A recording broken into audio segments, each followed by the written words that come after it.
What's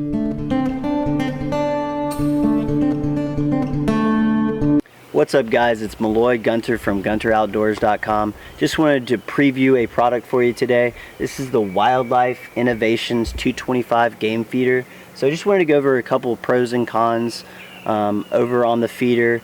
Some of the things that we've added to help improve the functionality and effectiveness of the feeder, and some things that I've come across that can help you if you do decide to purchase this product. So first thing I would mention is just a pro is the cost of the feeder. So it was only $79 on Amazon, and at first I was very skeptical about the price relative to the quality. So I was doing a bunch of research trying to figure out which feeder is going to be best, but I also have got a budget. So I'm looking at feeders anywhere from $70 to $200, and ultimately I decided on this. It is one of the most cost-effective feeders on the market today, and I've been very impressed with the quality and the functionality of this feeder.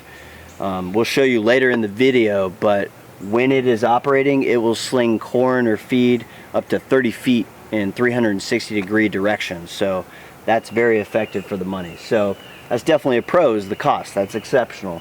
As you can see, this is an aftermarket varmint cage that I've added.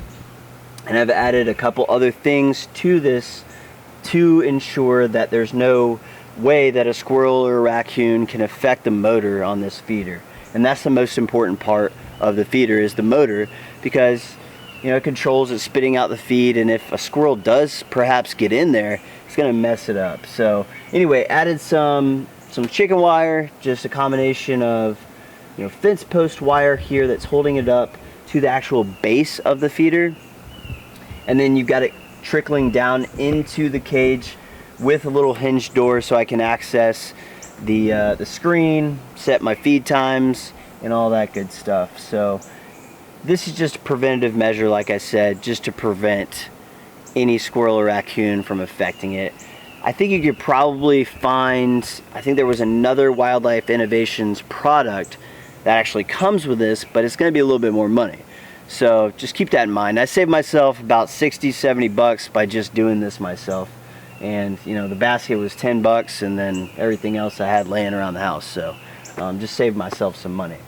The other thing that we added were these posts. These are just supportive posts.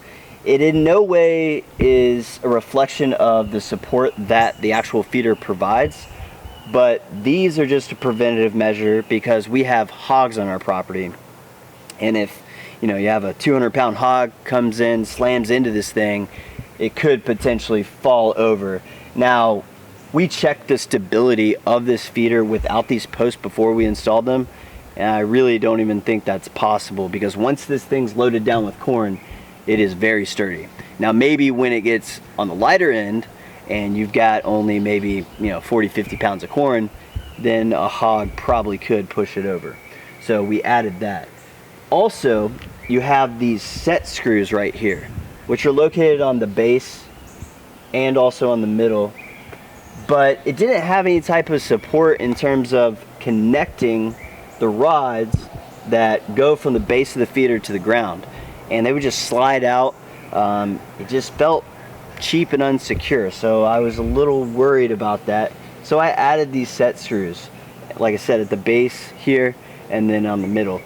You could try it without it, and quite frankly, the weight of the feeder really has a lot to do with how it affects the support. So these may not be necessary, but just better safe than sorry. So it was just a precautionary measure for me. Another thing that you're probably going to run into that I did want to cover is the rivets that you install that connect the top and the bottom portions of the feeder. Now these are very easy to install.